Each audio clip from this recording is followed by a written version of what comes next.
Para a loja Docim, você conhece e você confia na Júlio 46, no centro de Canela.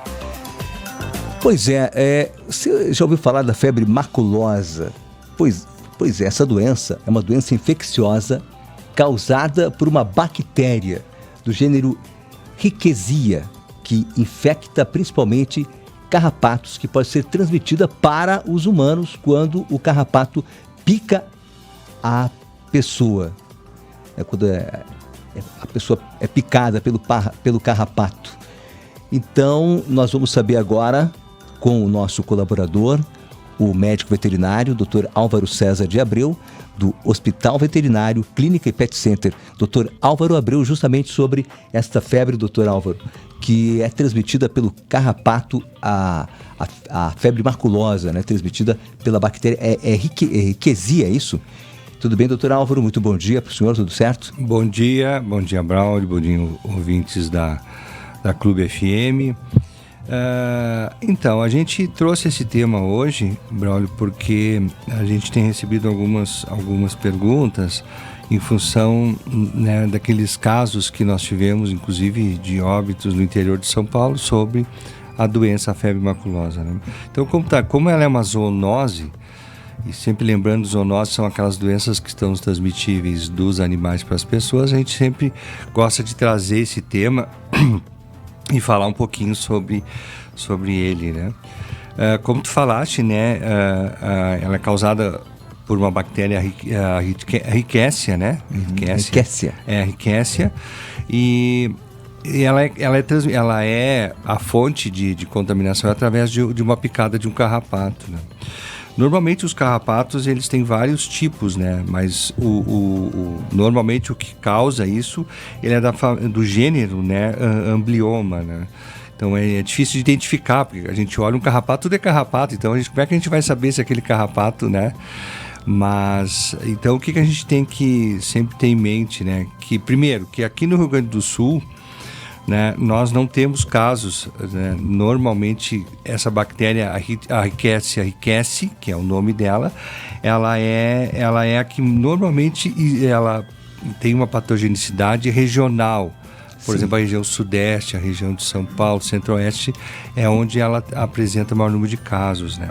No nosso bioma aqui do Rio Grande do Sul, a gente normalmente encontra a Rickettsia parkeri, que ela não é tão grave quanto a outra, né? Então, por exemplo, às vezes, e tem casos registrados de febre, porém sem letalidade, né? Então, nós não temos nenhum caso de morte hoje dessa doença no Rio Grande do Sul, né? Porque nós não temos uma predisposição a esse desenvolvimento na nossa região, né? Pois é, doutor Álvaro, houve esse surto lá em Campinas, né? Por que se deu esse surto lá? O que houve? Que houve a transmissão da doença? Exatamente, porque lá, como tem a presença dessa bactéria contaminando os carrapatos, e essas pessoas foram picadas pelo carrapato, que ele é o vetor, né, que é o transmissor, é bom deixar claro que a doença não é transmitível de uma pessoa para outra, né? Certo. Então ela é transmitível somente através do carrapato que esteja contaminado. Né? E uma vez contaminado, ele picando a pessoa, normalmente o sintoma dessa doença são manchas vermelhas na pele, né, circulares, né? E na sequência são sintomas como vômito, sintomas gástricos, gastrointestinal, tonturas, febre, né? Então esses são os primeiros sintomas da doença, né? Mas como eu falei, a presença dessa bactéria ela é muito frequente na região sudeste, né? Nós aqui não temos muito. Não temos essa incidência aqui. Embora a gente tenha a presença desse carrapato em lugares, por exemplo, no Mata Atlântica e no próprio campo, né?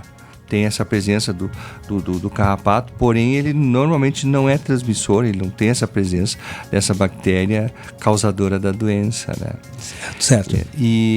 Mas a gente sempre recomenda que, né, por exemplo, a pessoa que está caminhando, fazendo uma trilha, está no acampamento, está no campo, está no sítio, né, e porventura for picada por um carrapato ou estiver um carrapato na pele, né, que se possível, né, pegue esse animal, coloque num vidrinho com álcool, principalmente se for picado pelo animal, né, coloca esse animal, se possível, com uma pinça, ou, né, com uma luva, coloque num frasco com álcool e leve até uma unidade básica de saúde para identificar a espécie. A espécie do carrapato. Ou se tiver algum sintoma, né? Porque pode ter um sintoma, às vezes só uma irritação local, né? Ou simplesmente o carrapato vai passar pela pessoa e não vai fazer nada, entendeu? Não necessariamente vai picar.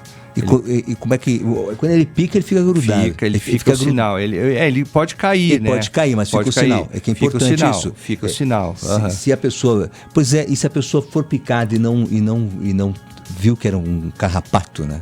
E aí pode ter sintoma, né? Aí no caso, é importante, então... Importante que tenha algum sintoma. Que presta atenção nos sintomas. Quais são eles, doutor? O sintoma normalmente é dor local, febre, né? Irritação, vômito, sintomas gastrointestinais, né? Mas como eu falei, aqui no Rio Grande do Sul a gente não tem, então, essa incidência, né? Embora tenha alguns casos, mas não tem nenhuma incidência letal. Então, com relação a isso, é bem tranquilo, né? Mas é realmente como prevenção, né? De repente ver um carrapato na pele, na perna, no braço, né? Entender que aquilo ali pode ser um carrapato transmissor de alguma doença. Então serve como alerta, como cuidado. Então é mais com esse intuito que a gente tenta explicar e mostrar as diferenças, né? Sim, porque na verdade não são todos os carrapatos. Não, nem todos. É um carrapato específico que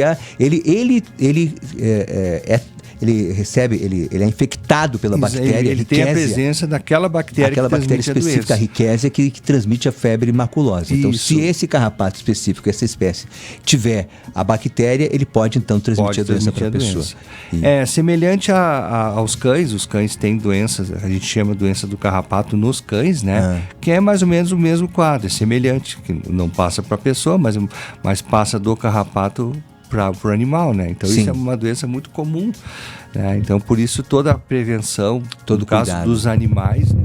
Prevenção para que eles não tenham carrapato, né? Certo. De qualquer maneira, então, se a pessoa for picada por um carrapato, ela precisa ir até... como o senhor falou, tem que pegar... Como você falou, pegar o carrapato, botar dentro de um vidro com álcool, é isso? Isso, se possível, né? Porque às vezes não tem como, né? Às vezes também desaparece, né? O carrapato não consegue ver. Então, se possível, se conseguir levar esse animal até uma unidade de saúde, né? Para tentar identificar se aquele animal é transmissor ou é portador, né? E se a pessoa tiver sintoma, obviamente, procurar o auxílio médico, com certeza. Certo, de qualquer maneira, com sintoma. Só repete os sintomas aí para quem está nos acompanhando. É dor local, a irritação, mancha vermelha na pele, né? Normalmente é uma mancha vermelha circular, irritativa, a febre e sintomas gastrointestinais. Certo.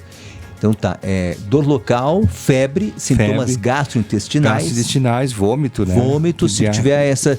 E febre, né? Sintomas, procura uma unidade de alta, saúde, né? uma unidade básica e vai e faz um exame, né, para saber. Porque ela é grave, né, doutor? Pode agravar no caso e levar à morte. Pode agravar. Como eu falei, nós aqui não temos... né, a bactéria causadora dos sintomas graves ou que pode levar até a morte, não é o nosso caso, mas sempre serve de alerta, né, e de cuidado. E onde é que ela se manifesta, onde esse carrapato, qual é o habitat dele que ele costuma aparecer, esse carrapato que é infectado? Na Mata Atlântica, nós aqui temos ele, e no campo, por exemplo, o Pampa Gaúcho, que é chamado, né, que é a região, né, da fronteira, lá tem bastante, e na nossa mata, aqui na Mata Atlântica, que é a nossa parte da serra, tem essa presença desse carrapato. Porém, ele não tem a presença do agente causador. A bactéria não está presente, não está por aqui ainda. Não está por aqui. Esperamos que não apareça, né? Tomara que não. Tomara que não. Doutor Álvaro César de Abreu, muito obrigado pela sua participação, falando sobre a febre maculosa, que é transmitida pelo carrapato que foi infectado pela bactéria Rickettsia, né? Que ela infecta principalmente carrapatos, e aí depois, com a picada, né, pode ser transmitida para os humanos essa doença, a febre maculosa. Doutor Álvaro, obrigado para você. Muito obrigado. Se alguém tiver alguma dúvida, ainda pode entrar em contato conosco, que a gente está à disposição para algum esclarecimento. Certo? Um bom dia a todos e até a próxima oportunidade. Doutor Álvaro César de Abreu, muito obrigado, do hospital, da clínica e do Pet Center, né? Doutor Álvaro Abreu conosco aqui.